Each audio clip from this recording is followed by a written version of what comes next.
So, just as Ruger had done in the past, he was down, but he was not out. He knew he had the knowledge, skill, and ability to run a business, drawing on design cues from the Colt Woodsman and the unique German Luger. Ruger had a design for a cheap, reliable, and easy-to-make .22 pistol that he knew would be a success. All he needed was a partner, someone who shared his ideas and trusted his abilities. Shortly after the Ruger Corporation folded, Ruger met the Alexander Sturm. Yeah, so this is where the name Sturm and Ruger Co. comes from. Sturm was an incredibly interesting individual. He came from a wealthy family and graduated from Yale, where he majored in art. I believe this guy was connected with a presidential family. I don't remember which one. For some reason, I want to say Kennedy's, but that doesn't. I was about to say Kennedy's. It might have been. He was a published author, artist, actor, amateur filmmaker, and a huge firearms enthusiast. Oh, and he was also an OSS officer in World War II and worked with an ex-Hitler associate to predict Hitler's next move. That one threw me for a loop. I'm like, this dude's a thespian. He's an actor, but he was also CIA before being CIA was cool. Yeah. Nuts. That last one definitely threw me for a loop. So anyways, he met Ruger at a meeting for entrepreneurs and business-minded people. Sturm and Ruger got along very well. Sturm really liked the .22 standard pistol that Ruger had designed. It resembled the German Luger, and Sturm thought, hey, this is right after World War II. This is going to be a popular look. People are going to like it. So Sturm was in, but Ruger told Sturm he wanted to run the business. He knew that it was Sturm's money, but drawing on his experience and failures, he wanted to run this new business in a new way. No borrowing of money, no loans, nothing like that. He wanted to be able to walk away from this business if it failed without any debt at any time. I can't account for the last 10 years of Ruger, but they're one of the few publicly traded firearms companies, and their balance sheet is incredible. I believe this is still a big thing that Ruger does, where they don't take loans. Now, I can't talk for modern, but I can speak to the entire time Bill Ruger ran that business. They didn't borrow a dime. In fact, he threatened to fire people if they had to borrow money to do their job. So they started it with $50,000 back then. That's about $750,000 in today's money. That is, I guess that's enough to start up. Medium-sized amount of money. So Ruger's plan of not borrowing money was also unique. He was told he couldn't do it by many experienced, quotation marks, people. President of High Standard said he couldn't do it. Colt said he couldn't do it. And Mossberg said that he couldn't do it. But a lot of those companies are licking Ruger's boots today, man. Yeah. I would say Mossberg is the one that actually still sticks around. High Standard and Colt, no way. Nowhere near Ruger. No. High Standard's not even around anymore, are they? I've seen a High Standard. Or they're like an offshoot of what they were. I've seen a High Standard AR-15 somewhere. It exists, for sure. So, again, Ruger didn't care what they said. This is where Ruger, again, kind of sinks into that person who just did not care what people thought. He had his own beliefs and things that he wanted to do. So Sturm, this business partner, was a big collector of things. Guns, canes, swords, and something called heraldry. Do you guys know what heraldry is? You know what heraldry is. Yeah. What is heraldry? It's like knights and shit and coats' arms and shit. Close. Sammy, what's heraldry? Clueless. Okay. Honestly, same here, and I did research on it. I cannot really figure out what it is.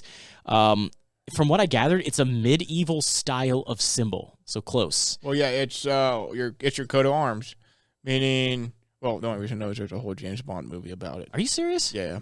I still don't understand it. I heard coat of arms, but I know like my family name like has a coat of arms and it has a kilt pattern. Yeah, so what? So I could be completely wrong, but no, like each family name like had a pattern, and the symbols meant something. And a symbol that a lion for bravery, a gold ball for witches. I know mine's got a Ushto involved in it. I don't know what that means. Oh my god! Okay, you can't softball jokes in there just like that, man. Come on, come on. We gotta not get a strike from YouTube on this. Do not softball roosters in my family medieval symbols. Okay. Anyways, you dead on. It says it depicts dragons, serpents, or intimidating animals, even unicorns. Hey, I mean, horses are scary. Whatever floats your boat, I guess. If you put a horn... Are you going to tell someone no? I want a unicorn on my coat of arms. Okay, it's yours. Good point. Go ahead, be stupid. Just let everyone know you are. Yeah, exactly. Tell everyone you're the unicorn guy. Anyways, it's what you might think of on, like you said, a shield or a flag from medieval times. One night while Sturm and Ruger were discussing business plans, Ruger brought up the idea of having a trademark. It was shortly after that Sturm, with his artistic abilities, drawing on his taste for heraldry, designed the Red Eagle that is now instantly recognized as the Sturm and Ruger Co. trademark. So it's an eagle, not a dragon. I always thought it was a griffin. I thought it was a dragon. Until I wrote this, I thought it was a dragon. I knew it wasn't a dragon. Mm-hmm. Well, actually, I just hoped it wasn't a dragon because I'm like, they're not stupid. Eagles have tongues that like come up like that. Yeah, birds do. Birds have tongues. But like a lot of birds' tongues. It's a cartoon, Sam. It's a fucking cartoon. Okay. That kind of I don't think they were going for realistic. They went and caught a fucking eagle. And they're like, open your mouth, eagle. This guy's got to draw your tongue. Hold still. Yeah, I don't know about. I don't know. Anyways, it's supposed to be part German. It's supposed to be 50% German, 50% Japanese. I think that's 110% crazy. Like, German and Japanese? And that bumps, I think that's right? the bottom beak. Okay. Well, it might be, actually. I understand the, Dragon. German side with his family, but where does the Japanese come involved in this? No idea.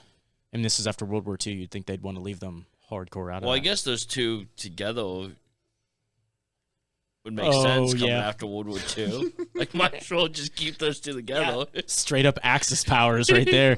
Yeah, good point. I didn't think about that. But anyways, yeah, it's an eagle. For those of you who don't know, that is an eagle, not a dragon, not a griffin. A griffin be fucking badass. Yeah, it would, for sure. So anyways, that is what has now become instantly recognized as the Sturm and Ruger Co. trademark. So now they're starting this business. Starting a business that sold 22 pistols on $50,000 back then, no easy task. Both Ruger and Sturm worked very hard at the beginning. They had no administrative staff, only 2 tool makers. The Korean War made getting steel very, very different, but very, very difficult. But some early advertising and some good press around Ruger's design had led to a significant number of pre-orders for pistols. So he was able to go to the people who sold steel and be able to guarantee them income. And what was a pre-order for one of these pistols? Do we have a dollar figure on that? $37.50. That's it. I don't know what that is in today's money, but probably like $5,000. Who knows?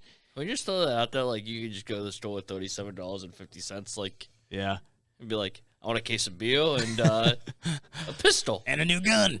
Here's $50. I've got some other numbers on guns through here. There's actually something that's cheaper. One of the guns in this story is cheaper to buy today than it was back then, if you can believe it. Anyways, so yeah, $37.50 is what it costs. They advertised, got a lot of support for it. They were able to justify that to get metal.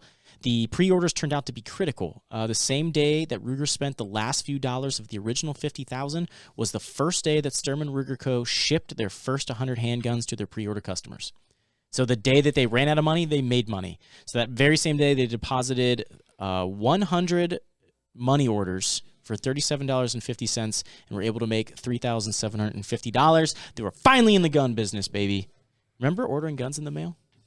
Remember doing that? I think you can still. Not like you could back then. No.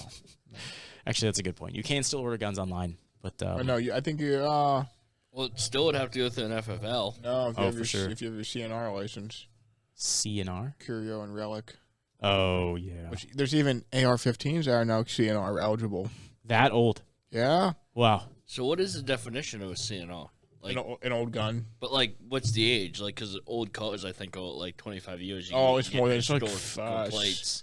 50 or no, it's more than 50. I don't know. I don't know anything about it. I like modern guns. It's like 50 and older or something. Like, because you got some really nice old shotguns that would qualify. No, a lot of guns do qualify now. We're getting up to the Model 12s are now CNR. Some 870s are CNR, I believe. ARs are now CNR, some of them. So is this something like we can just go get, or is it like going to get an FFL license? I think it's a lot easier than an FFL license. So this is where things get a little sad. Ruger left for a hunting trip in the fall of 1951. When he returned, Sturm was in the hospital. The situation wasn't good. 10 days later, Alexander Sturm would pass away from hepatitis, leaving behind a wife and an infant daughter. This left Ruger in a tough spot. He soon found out that the $50,000 for the company actually came from Sturm's mother, Catherine, not Alex Sturm. Lawyers got involved, and she was now in charge of who was to control the company. Ruger feared that it would be Alex's father, Justin, who had expressed interest in taking over the company and also expressed interest in pushing Ruger out of it. But Alex's wife, Paulina, and his mother, Catherine, stood up to Justin. They both believed in Ruger's vision and wanted him to have control of the company. Ruger got very lucky. One decision. He did. And he would have lost it all. This led to Ruger changing the color of the eagle from red to black in honor of his friend and business partner, Alexander Sturm. So the rumors are true. If you see a red eagle on a Ruger firearm, it was made before the death of Sturm. They are worth a significant amount of money. Have either of you ever seen a red Ruger? I think I have once. I've seen once. It was in a gun shop, and somebody stripped the upper and put a pack-light upper on it. 100% true. And I tried to explain to the gun shop. I'm like, hey, like this is a relic, and the guy was like, no, that's how they come. And I was like, look, none of the new ones have it. And he's like, no, this Why is like. Why didn't you buy it? Oh, I was poor, dirt poor. This was the one time in my life, the 1 month period I didn't have a job, and I ended up working for that gun shop when I started at Akron. Oh, yeah. Yeah, so, yeah, if you see any out there, hang on to them. You've seen one? What have you seen? I forget.